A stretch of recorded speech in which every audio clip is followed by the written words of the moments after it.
Yan, hello, what's up mga kalakay? Isang panibagong araw na naman itong mangyayari ngayon. Pero bago ulit mga kalakay, mag-stretching muna tayo. Tapos sisilip lang tayo din sa labas mga kalakay. Napakainit. Ayan, dito mga kalakay, napakaganda yung araw ngayon. Tingnan nyo naman yung langit, napakaganda. Buhay na buhay yung araw ngayon. At dito mga kalakay, dali-dali na tayo bumaba dito para magtimpla ng kape. Kakape lang tayo konti. Tapos maglalaba tayo. At dito mga kalakay, nag-umpisa na tayo maglaba dito.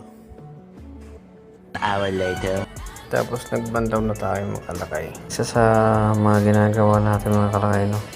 Yung tubig na nagbandawon natin ay pinalilinis din natin para masulit din yung mga tubig. At dito nga mga kalakay,